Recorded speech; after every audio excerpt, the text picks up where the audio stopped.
नमस्कार, capital TV में आपका स्वागत है। ऑपरेशन सिंदूर से जिस तरीके से पाकिस्तान को हिंदुस्तान ने बर्बाद कर दिया, पूरी दुनिया में बेइज्जती करवा दी। अब भारत का निशाना ईस्ट की ओर मुड़ा है और वहां ऑपरेशन तीस्ता प्रहार चल रहा है। बांग्लादेश की शामत आने वाली है और बांग्लादेश के अंदर बहुत जल्द कोई बहुत बड़ा बवाल होने वाला है। कई सारी खबरें आ रही है और हिंदुस्तान की सरकार दनादन एक्शन पे एक्शन लेती चली जा रही है। अभी कुछ देर पहले यह खबर आई कि हिंदुस्तान ने एक ऐसा करारा प्रहार किया है कि बांग्लादेश के अंदर, ढाका के अंदर अफरा तफरी मच गई है। तमाम एक्सपोर्टर्स अब बाप बाप चिल्ला रहे हैं कि अब क्या करें। इस यूनुस ने तो मरवा दिया, क्योंकि हिंदुस्तान ने बहुत ही कड़ा फैसला लिया है और उससे करीब करीब $700 मिलियन का नुकसान बांग्लादेश को होने वाला है। इकॉनमी तो गई। जिस तरह से पाकिस्तान कटोरे लेकर के घूम रहा है, आईएमएफ से कुछ भीख मिली, शर्त ऐसी दे दी गई कि वो भी महंगा पड़ रहा है। यही हाल बांग्लादेश का होने जा रहा है, क्योंकि अभी जो वहां बजट तैयार किया गया, 10 क्रूशियल डिपार्टमेंट्स बांग्लादेश के, उसमें बजट एलोकेशन कम कर दिया। पूरी दुनिया आगे जा रही है, ये बेवकूफ लोग बैक गियर में गाड़ी को लेकर के जा रहे हैं। शिक्षा में पैसे की कटौती, हेल्थ में पैसे की कटौती। आप हर जो सही चीजें जिससे लोगों का विकास का वास्ता है, जीवन स्तर उठाने से जिसका वास्ता है, उन सेक्टर्स में आपने 10-10 सेक्टर्स में पैसे ही नहीं है। तो मछली की जगह करी और चावल खाओ, क्योंकि तुमने हिंदुस्तान को छेड़ा है तो हिंदुस्तान आपको छोड़ेगा नहीं। क्या खबर आई है? India has restricted imports worth $770 million from Bangladesh through land ports, affecting nearly 42% of bilateral trade. According to the GTRI, the key products such as garments can now only enter via select seaports. The move is a response to Bangladesh's growing trade barriers against Indian export and closer ties with China under interim Chief Advisor Mohammad Yunus. The restrictions aim to protect India's northeastern states and local manufacturers, reflecting escalating trade tension between the neighbors.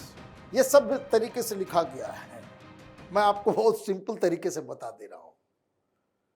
ये बहुत सारी जो industries है, वहां जो export है उसका 80% बांग्लादेश को जिससे फॉरेन एक्सचेंज आता है, उसका 80% वो कपड़े से आता है।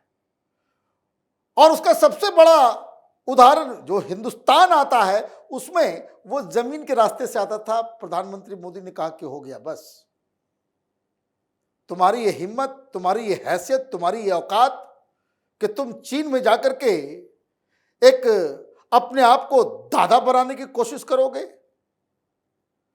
तो ये तो इकोनॉमिक प्रहार हो ही रहा था, अभी लगातार चल ही रहा है। लोड शेडिंग ढाका में 3 से 8 घंटे तक का हो गया है। जहां बिजली कटती नहीं थी, अभी 8-8 घंटे ढाका के कुछ इलाकों में वो बिजली की सप्लाई नहीं हो रही है। ये डॉक्टर यूनुस, ये अमेरिका का चमचा, ये पाकिस्तान बना करके छोड़ेगा बांग्लादेश को भी।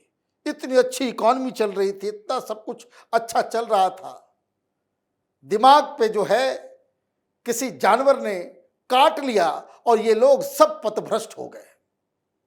तो आप उधर चाइना के साथ मिलके हवाबाजी करोगे तो फिर हिंदुस्तान मिलिट्री ऑप्शंस को भी सोचने में देर नहीं लगाएगा। ऑपरेशन तीस्ता प्रहार, एक और खबर सुनिए और ये सुन के आपका भी कलेजा पुष्ट हो जाएगा। ऑपरेशन सिंदूर के तहत पाकिस्तान में कार्रवाई के बाद भारतीय सुरक्षा बलों ने असम और पश्चिम बंगाल में बांग्लादेश सीमा के पास सुरक्षा इंतजाम बेहद सख्त कर दिए हैं। इसके साथ बांग्लादेश सीमा से सटे इलाकों में निगरानी भी तेज कर दी गई। ये रक्षा मंत्रालय की तरफ से यह आज जारी किया गया बयान है कि अब जरा बांग्लादेशियों को भी हिसाब किताब लगाना ज़रूरी है। इनकी ये औकात हो गई कि ये तीस्ता रिवर के डेवलपमेंट के लिए चाइना को वहाँ पे एयरबेस बनाने की इजाज़त देंगे। खंड खंड में टूट जाएगा ये बांग्लादेश, इनको समझ में नहीं आ रहा है। और ये मैं आगे एक और खबर में सुनाऊंगा, ये तो आपस में ही लड़ झगड़ करके पता नहीं कितने दिन तक ये सरवाइव कर पाएगा यूनुस। भारतीय सेना और पुलिस के अधिकारियों ने कहा पाकिस्तान के खिलाफ ऑपरेशन सिंदूर के तहत कार्रवाई करने के बाद पूर्वी सेक्टर में भी निगरानी को और तेज करने की कोशिश के तहत पश्चिम बंगाल और बांग्लादेश सीमा सुरक्षा में को कड़ी कर दी गई है। इसके अलावा भारतीय सेना ने बांग्लादेश सीमा से सटे पश्चिम बंगाल और असम में 4 मई से तीस्ता प्रहार कोड नेम से एक इंटीग्रेटेड फील्ड एक्सरसाइज शुरू की है। अब एक्सरसाइज शुरू हो गया, वहां पे टैंक वैंक की आवाज जा रही है। बंगाली वैसे ही कायर होते हैं, कलेजा धक धक कर रहा होगा, आवाज जा रही होगी। तो खैर ये सारी चीजें क्यों हो रही है? क्योंकि ये यूनुस की सरकार जो अनइलेक्टेड, अनइलेक्टेबल, अनडेमोक्रेटिक, ये अमेरिका की वजह से वहां पे वो तख्त पे तो आप बैठ गए। उसके बाद से हिंदुस्तान के साथ उनका जो बर्ताव रहा है वो बड़ा गलत सा रहा है। और वो कह रहे थे कि जो नॉर्थ ईस्ट का इलाका लैंड लॉक्ड है, तो हिंदुस्तान ने कल एक बड़ा काम किया, म्यांमार के साथ जो है वो सी पोर्ट से एक हाईवे बनाने की बात हो रही है कि जिसके जरिए, मिजोरम के जरिए ये सारी जगहों पे हिंदुस्तान जो है उसको बाईपास, पूरे बांग्लादेश को बाईपास करके हमने एक अलग तरह का सिस्टम बना लिया। लेकिन ये बाईपास करके हमने एक कॉरिडोर तो बनाया, लेकिन बांग्लादेश में एक अलग चर्चा हो रही है। जिस चीज के लिए शेख हसीना ने अमेरिका के सामने नहीं झुकने का फैसला किया था कि बांग्लादेश की सॉवरेनिटी, उसकी जमीन, उसको किसी भी तरीके से वो कॉम्प्रोमाइज नहीं करेगी, टेरिटोरियल इंटीग्रिटी एंड सॉवरेनिटी के ऊपर कॉम्प्रोमाइज नहीं होगा, और इस वजह से उनको अपनी सत्ता गंवानी पड़ी। ये 84 साल का बूढ़ा ये सत्ता का इतना भूखा है कि अपने आप को बचाने के लिए इसने वो भी कॉम्प्रोमाइज कर लिया। अमेरिका बांग्लादेश के अंदर घुसा हुआ है, बहाना कि ये जो बांग्लादेश से एक ह्यूमैनिटेरियन कॉरिडोर बनाया जाएगा, किसके लिए? रोहिंग्यास के लिए। और उनको जो है वहां पे बिठाया जाएगा, उनको वापस जो है जहां जहां रोहिंग्यास हैं उनको वापस वहां पे सेटल कराया जाएगा जहां से वो आए थे। ये आइडिया है, खेल कुछ और चल रहा है।